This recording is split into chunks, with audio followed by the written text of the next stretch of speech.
Lots of hydrogen bonding. That's why the moisture level in the air can affect it, because it can change the hydrogen bonding. So those kind of insights of like, what are these about? Make sure you have that for those kind of structures.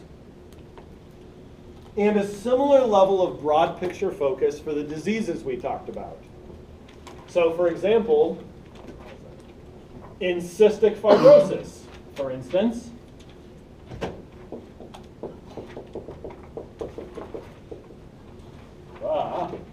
in cystic fibrosis, what is affected molecularly? What target? Too far down. It's a channel, but for what? It's not calcium. Sorry. It's okay, Sarah. We need an assist. Chloride channel.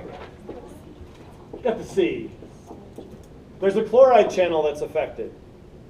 There's multiple ways it can be affected. One that we talked about the most was a deletion mutant. What's it a deletion of? Yeah, phenylalanine 508. I don't know that you need to know 508, but why not, you know? And what does that do? Yeah. Shuts it so chlorine can't migrate. Well, why does that matter? So again, this is lower level. What's the higher level impact of that low level molecular change? Yeah, no chlorine movement means lack of moisture, specifically where? In mucus, which leads to infections. I shouldn't take glee in that, it's a terrible illness. It's just fun to say infections.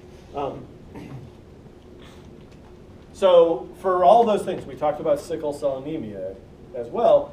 What's kind of the molecular cause? If we were pointing at amino acids or small molecules, is the benzene leading to, yeah, there's a benzene, this phenylalanine, yeah. And what does that lead to in a larger sense? So make sure you feel comfortable with that. You know, that's the level of detail we're looking for and ability to relate. Because for instance, I could have a question.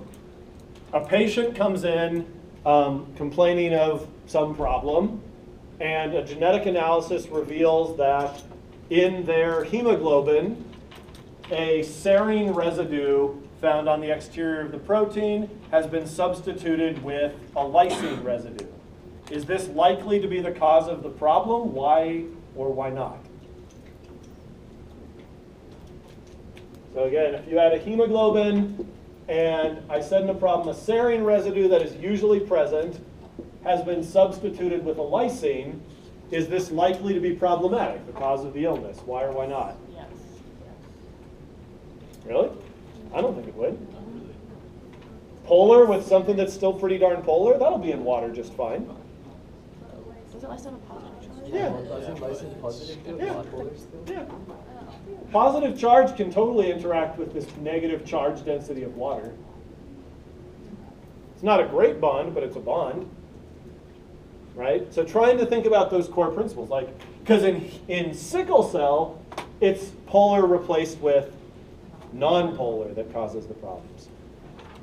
So, yeah, sapling has some problems kind of like on that level. So that kind of level for that kind of stuff. The next big topic we talked about, oh, is this helpful? Yeah. Oh, Very good. helpful. Thank you.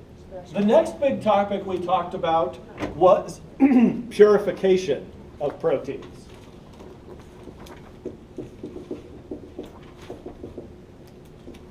So when we talk about purification, this is where we're talking about column chromatography.